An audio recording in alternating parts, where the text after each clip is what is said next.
Yo, trading floor family, rise and grind. It's Saturday, July 11th. DFV. The orange kitten is curled up right here on the desk next to an ice-cold fruit punch rockstar. 4 monitors lit. And the question on the table is simple. What the hell just happened this week? If you just glanced at the tape, you'd say nothing. The SPY closed at $754.95, up 0.8%. The Qs tagged 725.51, same gain. Surface looks boringly green, but then you pull back the hood. The Dow at 525.78, down 0.5%. The IWM at 295.99, down 0.6. Small caps and industrials bled through while tech printed new highs. That is not a broad rally. That is a whisper that the market is voting with its wallet, and it's voting for one thing. And the statement piece this week was the SK Hynix 1PO, $26 billion.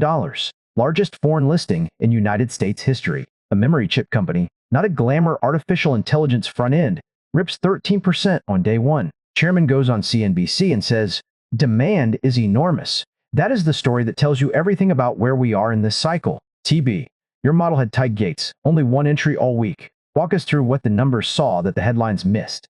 The standout was absolutely SK Hynix, and I want to get deep there in a second. My system added one position, Monday. Advanced Micro Devices, ticker AMD, at $553. It's now at about $576. Not a flashy move, but the model caught the same semi-tailwind the IPO confirmed before the offering even priced. That's the part worth underlining. Quick reminder, nothing we say here is financial advice. Always do your own research before making any trades. After that, 4 sessions, 0 new entries. The funnel screened 300 signals. Most of them died on prospective gain under 5 and the rate of change gate checking momentum alignment. The VIX gate never triggered. VIX dropped 8% to 15, so it wasn't volatility blocking entries. It was individual signal quality. The model looked at the whole tape and said almost none of these setups have the structural backing I need. 5 positions open out of a 20-slot capacity, cash sitting around 60,000. That isn't fear, it's discipline. And in a week where the only thing that worked was direct artificial intelligence revenue, being heavily cash and selectively deployed is the correct outcome. Hundo P, and that's the part that doesn't make the evening scroll. 300 signals filtered down to 1 execution. If you're running a long-only system and the market is picking winners this aggressively, the hardest button to press is do nothing. Your model did it without flinching. Let's dig into the SK Hynix piece, because that IPO is a landmark that changes how we talk about the artificial intelligence capex cycle. Memory chips used to be the boom-bust commodity of the semiconductor world. Feast or famine, oversupply gutting prices every few years. This week, SK Hynix shows up as a $1 trillion franchise, puts $26 billion into the tape, and pops 13% on day one. The market absorbed it like a sponge. That tells you the bid for artificial intelligence infrastructure exposure is orders of magnitude deeper than consensus believed before Monday. The chairman telling CNBC demand is enormous isn't a sales line. It's a guy staring at order books that run out to 2028 and probably beyond. Memory is no longer a cyclical afterthought. It is structural artificial intelligence demand. Nvidia was up 8.5% this week. Meta ripped 12.5%, despite the European Union dropping an addictive design, finding that is existential if enforced. The market priced the artificial intelligence revenue line and ignored everything else, including a regulatory grenade.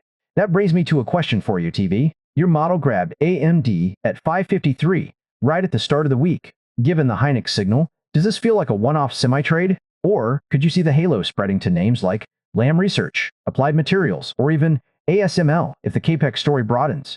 The Hynix absorption is the real regime message. It took the memory sector from a boom-bust narrative to a utility-like demand profile in the span of a single listing day, and the market's willingness to fund a $26 billion foreign offering without any indigestion says the bid for artificial intelligence infrastructure is structural. That's what my model read in the AMD entry. It's not a coincidence. The rate of change gate fired on the very signal that matched the pre-IPO momentum, even though the system can't read headlines. That's a leading confirmation. Now, whether it spreads to the equipment names, Lam, Applied, ASML, depends on if we see Hynix follow through. One day 13% pop is exciting, but for the halo to lift the broader semi-space, the market needs to believe that memory capacity expansion is locked in for multiple quarters, not just priced in on day one. If Hynix holds these levels next week, then the capital flow isn't just chasing the new listing, it's re-rating the entire supply chain that feeds it. That's when ASML at 1797, Applied, Lam start catching bids. If it rotates only into direct artificial intelligence plays and Hynix itself consolidates, then the concentration problem didn't improve. It just found one more name to concentrate in. I'd watch for that split. But here's the ghost story that nobody's talking about loudly enough. While the SPY and the Qs were green, the Dow dropped 0.5%, the IWM dropped 0.6. Small caps and industrials are bleeding. This market has decided that only the Magnificent Seven and a handful of direct artificial intelligence supply chain names deserve capital. If you held anything outside that narrow basket this week, your P&L felt nothing like plus 0.8. The breadth divergence is dangerous because it implies that the entire rally rests on a dozen stocks, and the rest of the market is slowly rolling over. My system being cash heavy with tight gates and only one entry all week. That's not being cautious. It's the model acknowledging that the setup quality outside the artificial intelligence trade is non-existent. 300 signals filtered to 1. That's a market structure comment, not a system flaw. That VIX gate never triggering is the data point that haunts me.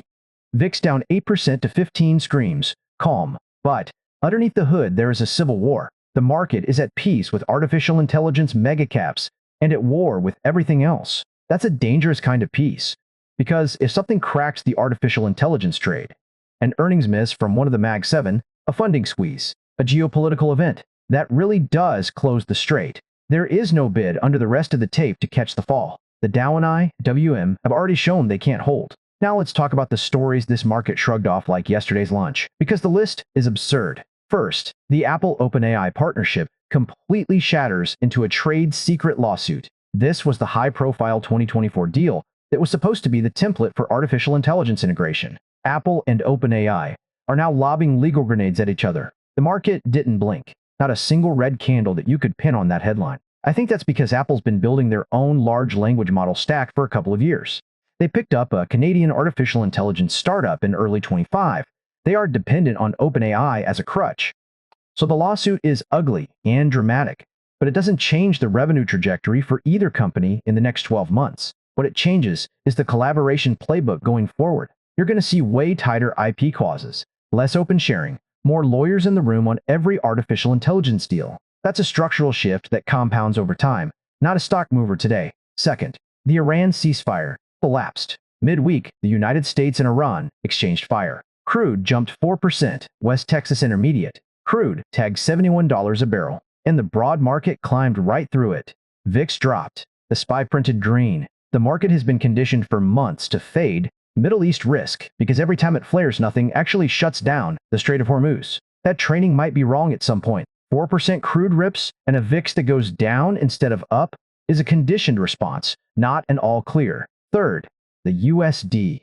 A cut wheat production to the lowest since 1970. That is a supply shock with no quick fix. You can't open the strategic wheat reserve like the SPR. If the harvest is bad, that supply is gone until next season. This isn't a CPI problem today. But if grain prices stay elevated into August, and then food inflation prints show up in October when nobody's watching, because they're all staring at shelter and energy base effects, that's a narrative risk that hits right before a midterm election. The raw commodity cost is only pennies at the register, but headlines that read lowest wheat output since 1970 prime consumers to expect higher prices, and that expectation can change spending behavior before the data even moves. That's a Q4 structural risk worth flagging now. And then, there are the quiet regulatory shifts that are building a whole new landscape for 27. The OCC granted Circle a federal trust charter. That means a major stablecoin issuer can now operate with bank-like standing. That's not crypto being tolerated, it's crypto being integrated into the plumbing of the financial system. Deposit insurance eligibility, institutional flows that were blocked by charter requirements. All of that starts unlocking at a glacial pace, but it started this week. At the same time, The United Arab Emirates export controls were eased for MGX, an entity connected to Binance and to a Trump-linked stablecoin. That's a dollar dominance and stablecoin diplomacy story running under the radar while everyone watches Hynix. Both of these moves will shape the next administration's crypto framework. They don't move markets next Monday, but they define the playing field for the next 18 months. That's the picture. One more quiet note that ties into the same thread. The Bank of Thailand set up a task force specifically for crypto regulation this week.